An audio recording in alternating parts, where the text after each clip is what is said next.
Good morning, everyone. Thank you for joining us. I'm going to go ahead and get started because I want to be mindful of everyone's time. You might have seen there was a poll open. I will reopen that again later in the webinar if you haven't had a chance to look at that and vote. I am Kate Harrington, Outreach and Engagement Manager for Movability. Thank you for joining us for our first webinar series exploring the role mobility will play as Central Texas prepares to reopen. Just as a reminder, you should have a box that will allow you to type in questions if you have them. And please do, if you type in a question, note who that is directed towards. Just a little bit about Movability before we get started. Movability is Central Texas's Transportation Management Association. We work with employers and commuters to help them reach their goals with mobility planning. And that means we offer customized planning services, networking, introductions to our many partner members. We also partner with our lead members, the City of Austin and Capital Metro, who are here today with us on this webinar, as well as the Downtown Austin Alliance and CTRMA, who you will see in later webinars in this series. If anyone has questions about what Movability does or how we can help your workplace, please feel free to reach out to me and my colleague Anton Cox, who you will see at the end of this broadcast. And I will be putting our contact information up on the screen after the presentations. Our two panelists today are Sam Sargent, Deputy Chief of Staff with Capital Metro, and Ashley Greenstein, a Senior Planner with the City of Austin's Transportation Department. I am now going to go ahead and turn it over to Ashley.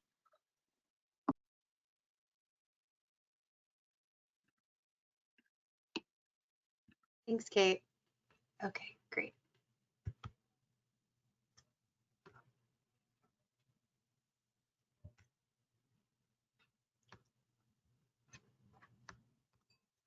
Okay, good morning, everyone. Can you see my screen?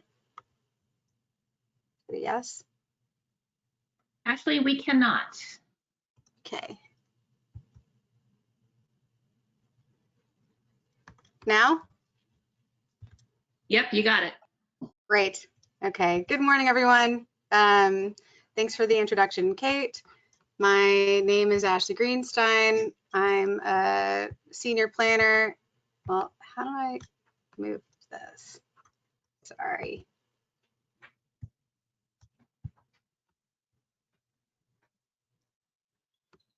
Pardon me, y'all. See what happens.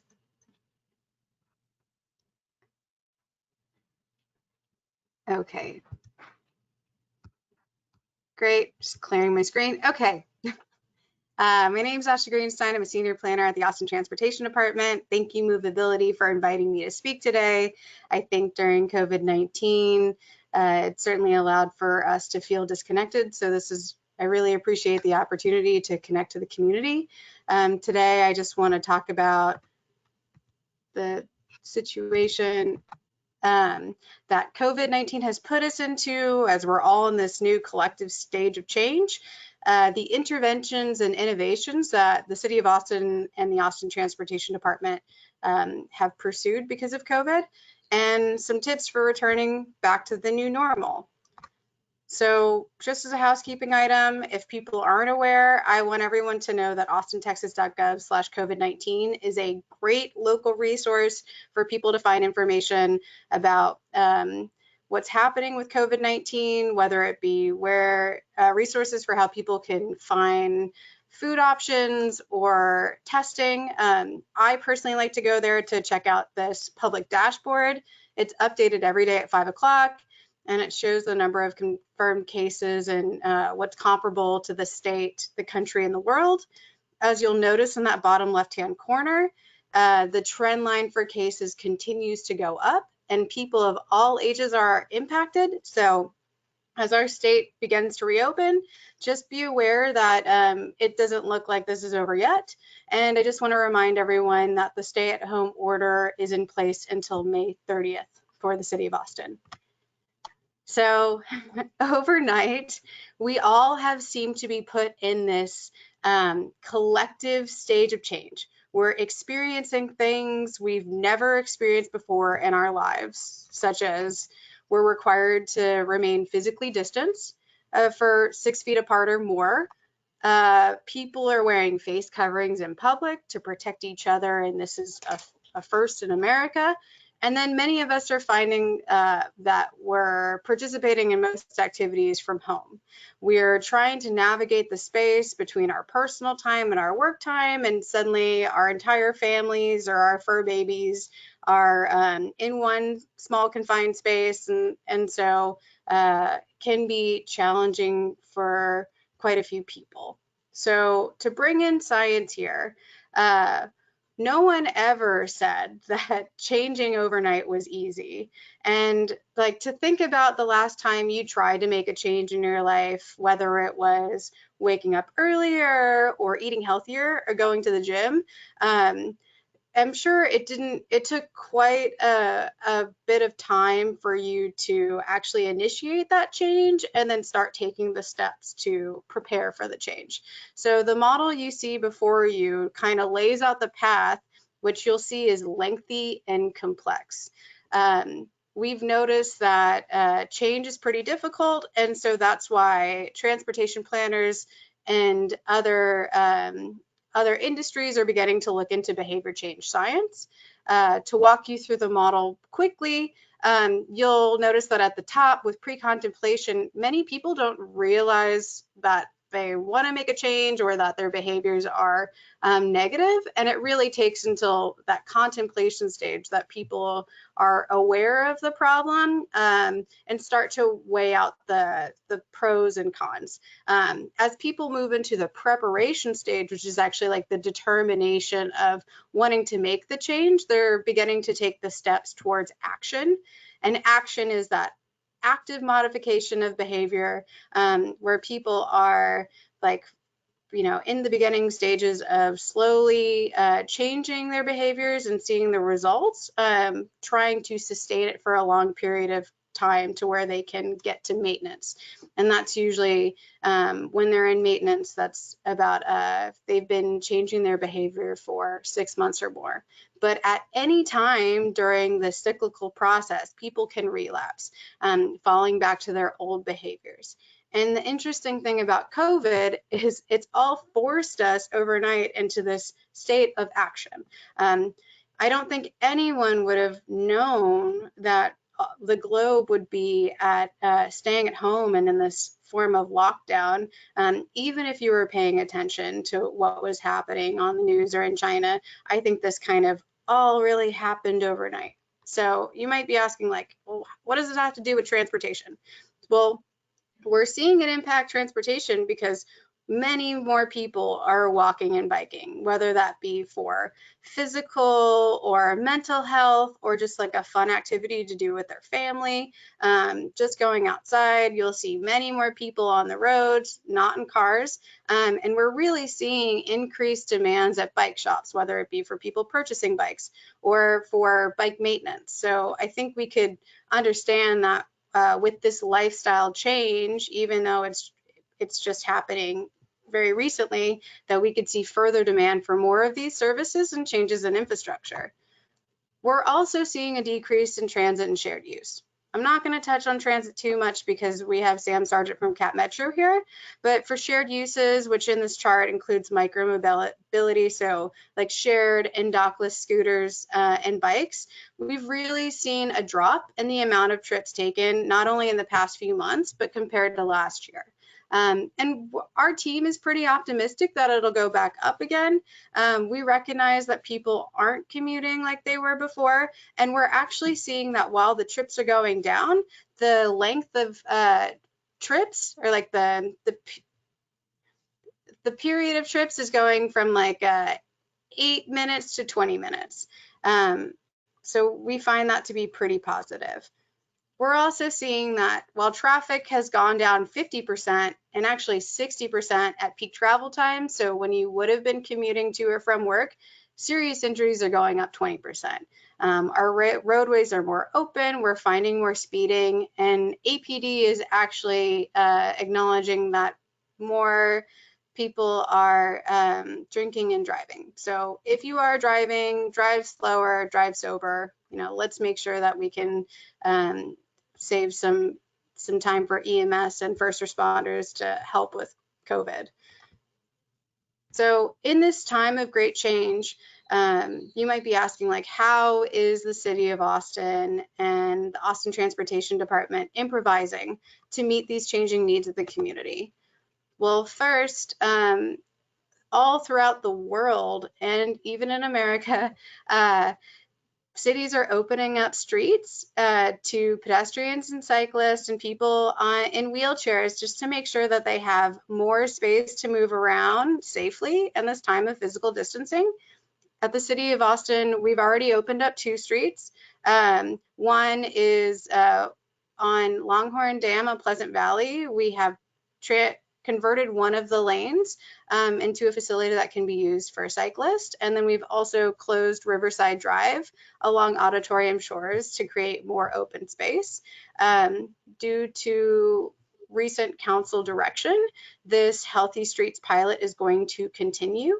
And the city is currently preparing to create a process in which we can work with the community to find out what streets would be best for a Healthy Streets initiative. Starting next week, the website at the top, austintexas.gov/healthy streets, should discuss more about how to provide your input and timeline. Another thing that's been done by the Parks and Rec Department and the Trail Foundation is a conversion of the Lady Bird Lake Trail, also known as the Ann and Roy Butler Hike and Bike Trail, to a one-way use. So users on the trail are suggested to go clockwise. It's easy to remember because the water should always be on your right. Also, as a way to try and deter people from driving far distances to access open space, the amount of parking at park facilities has been decreased. So we would recommend that if you're looking for recreation, try and stay in your neighborhood. Don't drive long distances to go to the park. And not all the great things are coming directly from the city. B-Cycle is really trying to make sure that people remain active, not only by continuing to sanitize their bikes for safe use, but providing a free 3-day pass with the code ATX512. They did just update their fleet with new e-bikes that were supposed to be launched during South by, so this would be a great time to try an e-bike for free. And then also some of our micromobility providers, such as Revel, they are giving free rides to healthcare workers, and they've also partnered with restaurants to provide free delivery for those restaurants. Limeade, or Lime, providing their service, Limeade and Bird are also doing discounted programs for frontline workers. And then not all of our solutions are directly about transportation. We've been working on some mobility solutions for food access, and we partnered with Good Apple during it was like a result of the Ford One City Challenge, and it's Stay Home, Stay Healthy program. So Good Apple provides delivery of healthy foods to the community, and they have a 1-for-1 program where if a household orders food a week, bi-weekly, or monthly, then Good Apple matches that bag of groceries and provides the same amount to communities in need that are elderly or immunocompromised. We've partnered with Capital Metro and their Metro Access fleet in order to make sure that these are delivered, as well as other partners. And another thing that we did temporarily was ATD implemented food pickup priority zones. It was a way for patrons of local restaurants to support local business and then pick up food in a safe way. This is kind of some preliminary curb space management, but now that restaurants are beginning to reopen, the pilot is kind of coming to a close. So now that I've talked about what ATD has worked on in the past few months, let's kind of shift to the future and talk about tips for returning to the new normal. I'm sure people are excited to kind of get back into the original swing of things, especially because things swang so quickly in a direction they wouldn't have expected. But like, we really want to make sure that as people begin transitioning back to work, we don't just end up in this situation again. While some people on this webinar might reminisce the times they were waiting in traffic, we can imagine that traffic will be worse than ever before, as transit and carpooling aren't immediate options. So like more than ever, the question that ATD really faces is like, in this new reality with physical distancing and COVID-19, how can we safely and efficiently move our growing population through the limited space we have available? And transportation demand management is a big part of the solution. TDM, also known as transportation demand management, is the idea that we can improve mobility by changing how we get around rather than trying to build our way out of congestion. And TDM is actually the quickest and most cost-efficient way to addressing congestion. And like, it's great because you all are part of the solution. It's all about the choices that you make and how you get around. But the coolest thing is you've already been doing it. So bringing everyone back to this changes of stage model. Remember, overnight, we've all been kind of obligated to act differently and change our behaviors. And then because we're all doing this collectively, it's starting to result in a cultural change. As everyone transitions back to work, we want to make sure that people are maintaining this positive behavior that has impacted not only our health positively, of course, but like the cost of living, our productivity, and even the environment. So if you can, like, you know, try and walk to your local store or something in your neighborhood instead of driving. If you're going for a trip that's less than 3 miles, take your bike. And then if you have the privilege to work from home, like, try to continue working from home, or even flexing the time in which you go into the office, or remain teleworking.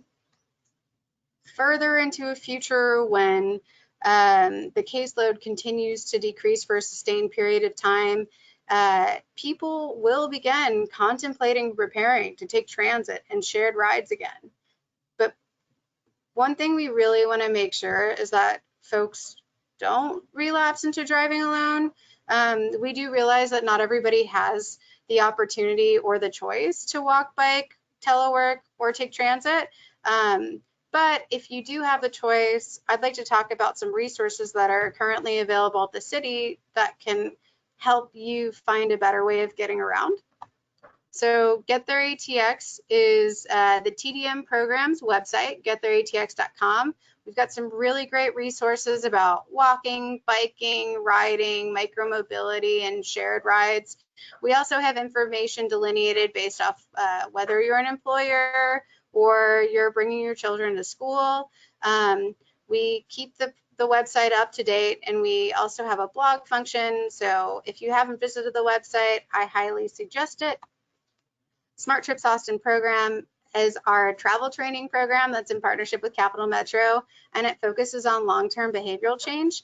In the past, we've really provided information, experiential learning through these bike rides and transit adventures and walks and scooter tours, and encouragement in order to try and move the needle further on how people are getting around. And for the past 5 years, we've really focused on neighborhoods, but because of COVID-19, we're switching to a citywide approach. We recognize that everyone is kind of starting in a new place as soon as everybody is going back to work. And so in the fall, we're going to be providing transportation resource guides with free bus passes, B-Cycle Day passes, and promo codes for scooters, and other resources, including telework resources, in the fall. So on the bottom left-hand corner, you'll see this is the result from our work on the east side over the past 2 years. We had made a really great impact on having like 20% of people use transit for the first time, 11% use shared bikes and scooters, and 10% for cycling. So Smart Trips Austin is a really great program if you're just starting to try out new modes of transportation. But nonetheless, we kind of meet people where they are, and we provide stage-specific information to help them move further to their goal. If you want to learn more about the program, I suggest you click on that or go to that bit.ly link. It has results from last year and a story map. And then, more than ever, I really want to promote working from home and teleworking. We've really seen like teleworking as one of the big success cases out of COVID-19.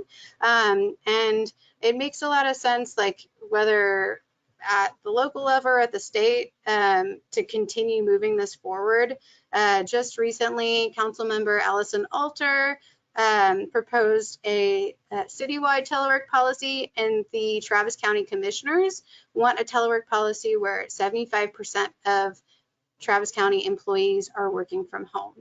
And to talk about telework resources, I mean, really look no further than Movability. I just briefly skimmed their website, and I found that they've updated their website with some really great teleworking tools.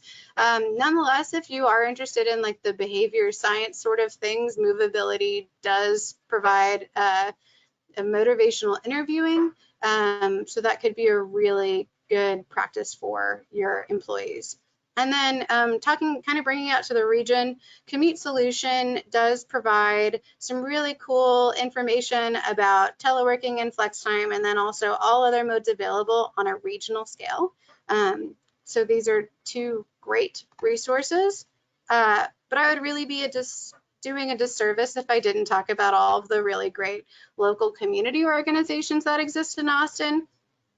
We live in such a active and vibrant city with these groups that not only provide information, education, advocacy for trying to improve the ways we get around, but also really care about access for transportation for everyone. So while this group or these images definitely does not convey everyone available, I mainly selected the cycling centric organizations because it is Bike Month in May. So please, don't forget about all of the great community resources that exist. And then kind of in closing, I wanted to bring it back to the Austin Strategic Mobility Plan that passed last year. As you'll see, we are still hoping for this a decrease in drive alone use to 50% by the horizon line of 2039. And while some could say that these goals have been achieved overnight, it's just really important that we continue to try and achieve the goals once we transition back to work. So if you're not already biking and walking and becoming more active in the way you get around now, I would highly suggest it. This once in a lifetime event is a great opportunity for us to change the way we've done things in the past and lead to a brighter future. The pandemic is really kind of the most important thing at the moment, but as soon as it's over, climate change is going to be with us for decades, if not, centuries after this. So let's not forget that our everyday actions really do weigh an impact in the world we live in. And I kind of leave you all with this action of trying to be more active in the way you get around. Thank you. Thank you, Ashley. Bear with me. I am going to just switch over to Sam.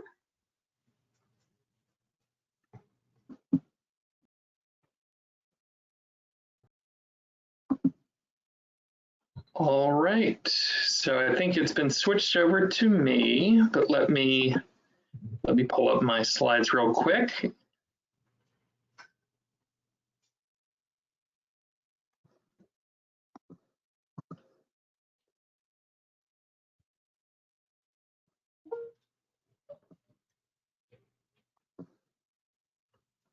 So while I do that, I can just introduce myself again. My name is Sam Sargent. I'm the Deputy Chief of Staff at Capital Metro.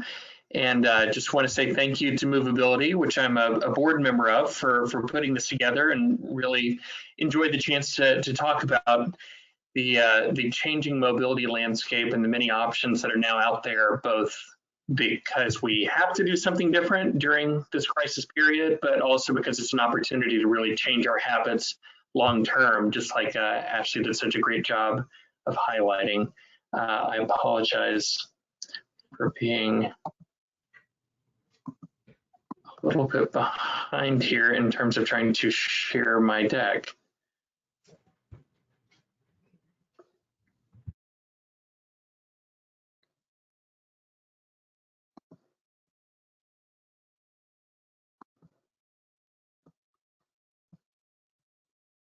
Ashley, I don't know if you have any tips. This works during the dry run, so I apologize. I wish I did.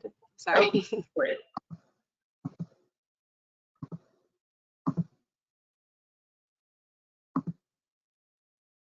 Sam, we can see your screen. We just saw the entire deck with the thumbnails on the side. Okay, so you can see it now, and I will start from the beginning. Is that correct, Lisa Kay? Okay, my apologies again. All right, well, so thank you again. I'm just going to run through some of the work that Capital Metro has been doing during this crisis period, what we're working on to reopen Central Texas, to restart our own services, and what changes we're going to have to make long term so that we can continue to provide efficient, reliable, economical transportation here in Central Texas. Real quick, because I always like to give an overview of Capital Metro before I start any of these.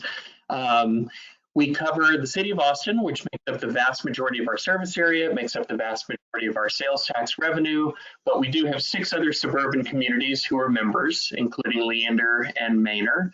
Over 1.1 million residents, about a $400 million budget that's based in large part, again, on sales tax, and following a pretty lengthy period of ridership increases, we were pushing about 31 million annual trips. So on an average weekday, which is an industry standard for measuring ridership for a transit agency, about 112, 13 during things like South by Southwest, getting closer to 120,000 trips per day. And we're doing that across a fleet of about 360 buses, 2,200 bus stops. I think because we have gotten so much, I'll call it bad news, over the past couple of months, I just wanted to highlight some of the things that we've been doing, both before this crisis began, but also during. Again, we saw 17 straight months of ridership growth after we did a redesign of our bus network back in June of 2018, which is really phenomenal, especially in a Sunbelt city. But really anywhere in the United States, it really bucked all industry trends, especially for a system that is so heavy on the bus side. We've also been providing free trips in perpetuity for students under 18. It doesn't matter where you go to school, but we've provided 3.5 million trips. We have a Wi-Fi bus pilot going on right now in partnership with the ISD so that we can provide mobile hotspots in broadband deserts. So that students can do homework while school is still in session, but also so that download books and just stay connected to their friends, stay connected to the world. We are rebuilding downtown station. We have a number of on-demand pickup zones still active. We didn't make any changes to that service during this crisis period. And in fact, we have not really changed our service levels that much. We've probably reduced service across the system by about 25%. Most of that was in our commuter services, but by and large, we've continued operating on a fairly normal schedule. And a lot of the advantages of that, because we are down 65% in ridership, which is about the industry average, a lot of that does allow us to do more spacing on our services as well, so that folks can maintain social distance while taking essential trips. Fleet electrification, Ashley mentioned how once we are through this pandemic period, that the climate change issues that we face as a country and as a world are not going away. And so transit is still going to be a huge part of the toolbox to help reduce greenhouse gases. And we have our electric charging facility is still underway up on Burnett Road. As I mentioned, down 65% on ridership, which is certainly nothing, certainly not a number we want to see, but considering the context, we are perfectly happy knowing that we are keeping our operators, our customers on essential trips, and the community at large safe. Not as high as some of the ridership declines we've seen in places like San Francisco, BART being down 90%. They are far more reliant also on fare revenue. So that's been a really big hit for some agencies on the East and West Coast. Same with revenue decline, unemployment and teleworking. I know that teleworking is going to wind up being an even larger part of the new normal when we emerge from this. Ashley had mentioned Councilmember Alter and Commissioner Shea's efforts to implement a city and countywide teleworking policy there. Of course, there's almost nothing more green than the complete absence of a commute. But from a transit perspective, the absence of a commute is going to require some recalibration on our part. Daily commuters, while we have seen an uptick in weekend trips and evening trips, and what I would consider education, recreation type trips, commuters are always going to be the bread and butter of transit. Now, we know that during all of this, we have a lot of folks who unfortunately are furloughed or unemployed, and we are in a service economy heavy region. And so I know that there are going to remain many jobs that simply can't become teleworking positions. And when we are back up and running as a region, as a local economy, Capital Metro will still be here to move the most people efficiently. We've seen a 50% decrease in vehicle trips and like I said, 65 down for Capital Metro. A lot of the responses that we've done to this crisis have related to sanitizing our vehicles more. I believe that a lot of the recovery from a transit agency perspective is going to relate to, I'll call it reputation. And I mean that not so much for Capital Metro necessarily, although we are always committed to trying to build trust levels in the community more and more before and during this, but just for transit and being in confined or smaller spaces together generally. That could be if you own a restaurant or a hotel or a theater or an airline. It's going to be a slow re-emerging process, but in the interim, we are beginning our enhanced cleaning procedures that we expect to be part of our regular protocol going forward.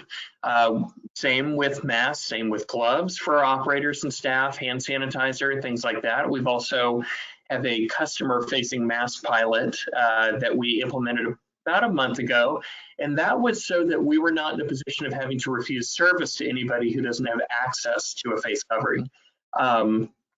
By and large, though, most people have had their own mask, and so it hasn't been the issue that we thought it would be, but we do have face coverings available for those who might be experiencing homelessness, or maybe they just forgot, you name it, but just so that we can keep everybody on board safe.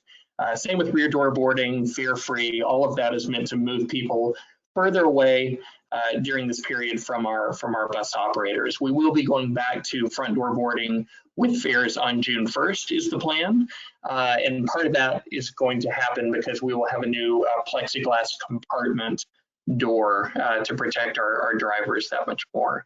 And you can see here, total meals delivered. We have also been doing, as Ashley alluded to with her image of the Good Apple program. We've partnered with Good Apple, ATX Farm Share, and the Food Bank to use our Metro Access vehicles, the smaller buses that you've probably seen around town, to deliver meals to homebound Metro Access clients, but also other community members. And so that's been a fantastic program that we're really proud of.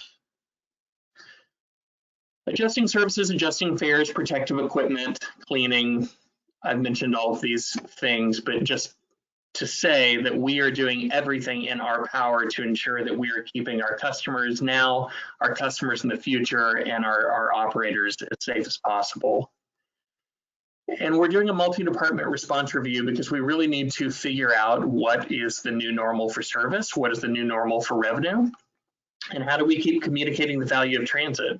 And a lot of this will tie into Project Connect, which I feel certain that many people here on this webinar are aware of. This would be a November 2020 referendum on a high capacity transit system, on an investment in light rail, bus rapid transit, neighborhood circulators, and a lot of other infrastructure that Austin doesn't currently have. We are still moving forward with that. We are beginning our virtual community meetings tomorrow with council members and board members, and we have a virtual open house that is open right now at projectconnect.com. And all of this is because we have to still invest in the infrastructure to move people not in single occupancy vehicles. And I do think that there's going to be a lot of behavior change, and there's going to be a lot of people trying to access resources like what Movability provides, like all the many resources that ATD has, to try to figure out, how will I get around in this new world? What does my new working world look like? Maybe through all of this too, just through some amount of this shared experience and introspection, we all decide just to change our habits a bit. And maybe it's because we are working in a different way, and maybe it's just because we liked biking to work. Maybe it's because we didn't like being in a car. So there's going to be a lot of behavior change, some of it forced on us, but a lot of it really is our choice. And a lot of our peers, or places that we think, from a transit perspective at least, that we would like to be more like in an infrastructure standpoint, are still investing heavily in their systems. Because between Los Angeles, Seattle, Denver, Minneapolis, and Austin, Texas, the geometry of this place is simply not going to change. There's still going to be in-migration, there's still going to be natural growth, and we're still going to want to create beautiful places to be, whether we're using transit or whether we are just trying to enjoy the city that we love. Same goes for art. You can see some of these examples here on the screen from Indianapolis and from Los Angeles. And same goes, like Ashley said, like I said, on greening all of our infrastructure, whether it be transit or whether it be our homes or you name it. We have to invest not only to give our economy a bit of a jolt, but also so that we can prepare for a post-pandemic world that we hope is greener and better and more equitable. So the problem remains the same. I don't have a crystal ball, so I don't know what this number is going to decline. I don't know if our growth rate is going to go down quickly enough for this to be different between 2020 and 2040. But since World War II, Austin has doubled in size every 25 years, but it still looks like we will double in 18 years now. So it's kind of hard to build your way out of it when you can only expand the road network by 11 or 12%. But we anticipate getting this many more folks still wanting to move to Central Texas. And it comes down to, how do we move people efficiently? So imagine that we've taken all of the protocols, all the procedures, all the safety measures that you can think of, which we are doing to make sure that this bus is a safe place to move people.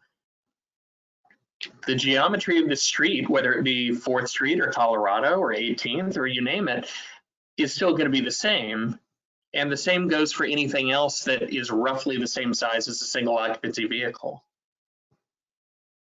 And that's why Project Connect is looking at so many different kinds of options so that we can get to the mode share that Ashley put up on the screen from the Austin Strategic Mobility Plan of moving transit from 4% of all trips today up to something closer to 14. Just to put that into context, 14%, that's about what Boston moves as a percentage of people commuting on an average weekday. It's about 15 or 16%. But it's just to give you a sense that if we're ever going to get to a 50% mode split of people not in their cars, a lot of that will be teleworking. A lot of that hopefully will be cycling and walking and having workplaces that are that much closer to your home to reduce the vehicle miles traveled. But transit is going to have to still be a critical part, if not a backbone of this whole system. One, because it's efficient, and two, because a lot of trips will have to be longer, whether people are choosing to live a little bit further out to have a larger home, or they simply still can't afford to be in Austin. That at some point, we still need to move people over longer distances than the average person might do on foot or on a bike or any other mode, and to eliminate those long car trips that are ultimately going to ingest our roadways and continue to dirty up our air.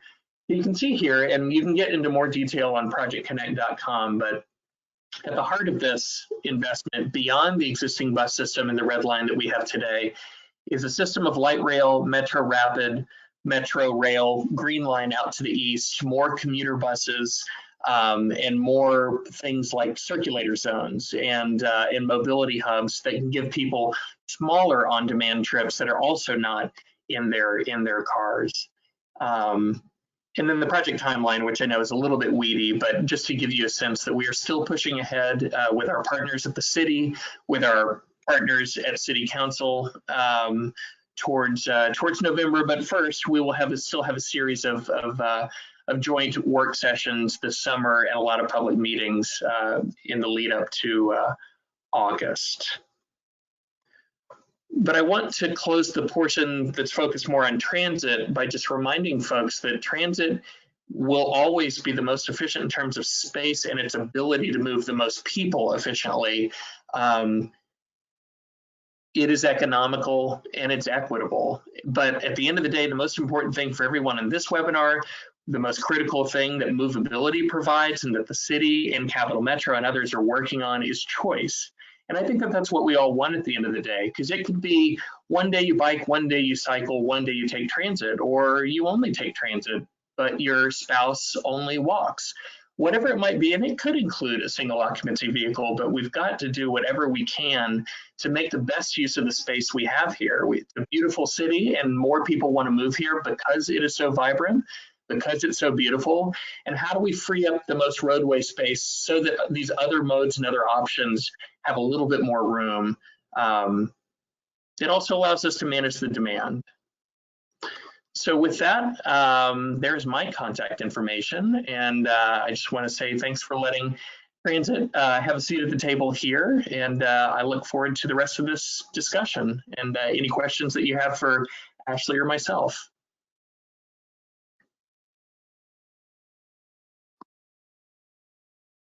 Thank you, Sam.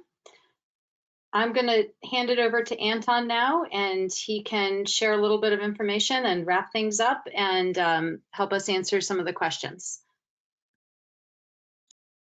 Thanks, Kate. And I also want to thank our great presenters, both Ashley and Sam, for being willing to come and talk about what is a very difficult conversation to have right now. I'll remind you all that we are taking Q&As. Feel free to type in your questions in the question box. And while y'all are doing that, I'll go ahead and give you guys a few announcements on Movability side. So this is the first in a series of webinars that Movability is doing about reopening business in Central Texas. I'll note that we have 2 webinars next week. The first is on Tuesday at 9 o'clock, which is going to be discussing telework during COVID and analyzing some of the data from that. The next is going to be using micromobility, and we'll have a presentation from Bird, B-Cycle, and Revel, and that will be on Thursday at 9 a.m. I also want to let you guys know if you guys have, if your organization has any need for assistance during COVID for maybe expanding your telework policies or creating a plan for getting back to work. Movability is here to help you guys out. We still are recruiting Mobility Challenge members, and we'd be happy to help you guys out. Learn more on movabilitytx.org. In addition, we have changed our price structure, so we have become a little bit more affordable for our smallest businesses and organizations in Central Texas. We've reduced our annual dues by half for the smallest businesses. So an organization from 2 to 49 members can now join for $150 per year. And next, I want to make sure you guys know about MPO Go, which will allow charitable organizations to join Movability and receive our services at little or no cost. So if you are in a charitable organization or know a charitable organization that needs mobility services, feel free to recommend them to us. Last, I will share the results of our poll earlier. So looking at these results, the question was, what would you like your commute or your employee's commute to look like as Central Texas returns to work? And the majority of you said that you would love to see telework be part of your workplace policies. I'll note that, as Ashley said during her presentation, Movability does have a number of resources relating to telework. Feel free to check those out. We have a number of guides on using services like Zoom and GoToMeeting, or just establishing a workplace culture for telework. In addition, we saw a number of you guys, over 50% of y'all, say you want to see flexible schedules. And then around between 40 and 48% we saw say use transit and have an active commute. So great to have those presentations that we saw today presented to you guys. We also saw about a little less than a third of you say you want to drive alone to be part of your commute, which, you know, we do want to reduce, but we do understand your concerns. And so we do take note that there is a fear of shared mobility. So with that, I'm going to go ahead and start the Q&A section. The first question we have here is for Ashley. And Ashley, is your mic on? Can you hear me? I can hear you. Okay, great. So the first question is, I see folks are parking on the grass at Zucker. Is there ticketing? Also, what kinds of enforcements go with the one-way rounding of the trail? So as for parking at Zilker, I can't really speak to that, but I can certainly bring that to the attention of our parking services. I think if you see anything in the city that looks kind of strange, always report it to 311. And if you can't find a category that makes sense, other works. That's probably like the most direct way in which the city as a whole can collect information and data. As for enforcement on the trail, so the Trail Foundation did put one-way signs up. I tend to stay away from the trail at this point, but I was on it last week because I was just like I didn't want to ride my bike on Riverside, and I did notice that there are some folks who are not following the restrictions. I've seen other cities create ambassador programs where volunteers come in and just educate people about trail use. I know that the park rangers, at least during, I think it was Easter weekend when the trail was closed and parks were closed, were informing people. And even, I think this was like maybe somewhere in Europe, they were talking about bringing in a robot dog to come and help with physical distancing. So I don't think, I'm not exactly sure what the city's plan is, but once again, I think reporting it to 311, I know it can be really awkward to try and have this conversation with people in person. You know, I've thought about wearing a shirt that says like, if you can read this, you're going the wrong way. But I don't know if I'm going to invest in that yet. But yeah, I think reporting it to 311 and bringing it to our attention, I think at some point the city will really realize and start to understand the best way of mitigating these issues. All right, thanks, Ashley. The next question we have is for Sam. And it asks, how is Cap Metro distributing the face coverings to riders? Would you be willing to share any challenges with this pilot? Sure. Yeah, I'd be more than happy to. So the way that it has been set up, because we have a couple different kinds of modes and different types of services, and we began by ensuring that all of our paratransit vehicles, so Metro Access, all of those vehicles were equipped with 50 count boxes of surgical masks, so that if there was anybody using that service for folks with qualifying disabilities, that they were always guaranteed to have access to a mask. We also provided them to our rail conductors, because that's that's a situation where they're interacting with everybody who's on board the train. There's not that many people on the train right now anyways, as well as our supervisors who are driving around, the bus supervisors, and security. So we considered putting the boxes of masks on all of our vehicles, and we did a little bit of feasibility work on that. And our biggest concern with doing that on every vehicle was that the masks would get contaminated however we had mounted them inside. And because we're trying to maintain customer distance with the drivers, including if you've been on board, there's a small chain right now that's a driver distance barrier. We're adding the doors. We didn't want to give our bus drivers any additional duties or cause somebody without a mask to get closer to them. So on the bus side, if an operator sees somebody without a mask, they can call it in. They can ask the person just to cover their face with anything, and either a supervisor or a security person could hand the person a mask. We also have temp cleaning crews at 4 of our busiest locations. They also have masks and can offer them to any customers who don't have a face covering. So I say that all because we found a number of different ways to hand these out. They were thanks to a fantastic, very generous donation from a community member. We and others in the transit industry nationwide have not been able to find a way to put masks on buses in a way that doesn't contaminate the masks. But from all of our complaint data, from all of our polling of our operators, the problem was also way smaller than we thought it would be. We've encountered far fewer people. Of the 40,000 trips we're still doing every single day, the number of complaints of people not wearing a mask on board is just barely a blip. If that goes up, or if we need to come up with a longer term solution for having masks for customers who board without one, we're still brainstorming ways to do that. But we wanted to do the greatest good, protect the most people, but in a way that wasn't too logistically challenging. All right, great.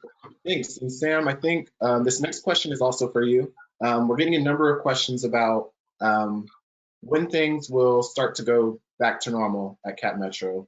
Things about when will service increase again, and when do you expect fares to be reinstated? So right now, we're on a modified Sunday schedule. And so the modified element of that is that we're still running rail service, not the late night service that you see Thursday, Friday, Saturday, but we still have rail. Our local bus frequencies have not changed by much. If you've experienced a decrease there, it was probably because we had an operator shortage for a little while as people took leave. Unfortunately, some people were ill or were taking care of folks, but by and large, we didn't change the local bus schedule or Metro Rapid too much. People on this webinar probably have experienced the elimination or the adjustment schedules of Metro Express service to our park and rides. So on May 18th, we are going to bring back limited trips on the 985, which goes to Leander and Lakeline Park and Ride, and the 935, which goes to Tech Ridge towards Pflugerville. So we're going to ease Metro Express back in. Our expectation is that on Monday, June 1st, we will go back to having all of our routes back in service. Some of them may still be on a slightly modified schedule, but they will still be back and up and running. So June 1st is our goal, both to restore fares and to go back to normal service levels. All of the various safety and public health protocols will still apply, but we're trying to spend the summer, especially since it's usually our sleepiest period with school being out, to ease back into normal service. So hopefully by fall, the world feels a little bit more normal and we're running the safest possible service. So June 1st, it'll ease back in starting next week for those two routes I mentioned, 935, 985, but June 1st is our goal. All right, great, thank you. Ashley, I have kind of a longer question, so bear with me as I read through this one. It says, it'd be great to start thinking about healthy streets options. I think I saw no artilleries or no bus route streets as options. Can you speak more about that and other ways to be involved as a volunteer? I know other cities use block captains to help open their streets. Thanks. Okay, great question. So I know for a fact that we're really not trying to create a conflict with Cap Metro buses, but we are looking at arterials that connect to parkland and open space or trails. So the arterials piece might not be completely accurate, and I think everything is still kind of in a internal test phase. So we might see a variety of different options, whether it be like similar to that one lane closure, or it could be closing off a street but allowing for local access. As it relates to becoming more involved as a volunteer, I think that would be awesome. And as that austintexas.gov/healthy streets website opens up and people are able to provide feedback, I'd be interested to see like if they do call for volunteers. I know the way in which we're trying to close off the streets is with kind of like temporary materials that would be used for tactical urbanism, and other streets have had, or other cities have had to bring in block captains because they can easily be moved. So once this kind of kicks off, and I think that due to council direction, the request was to kind of kick off in like 2 weeks. We'll receive more information, but I think in general, just whoever the person is that asked this question, like, I really appreciate you stepping up and wishing to be a volunteer. And even if we don't have like a official volunteer process, I think just kind of being a watchdog and making sure that these healthy streets remain healthy and safe for your community would be wonderful. Great, and we have another question regarding the Healthy Streets program.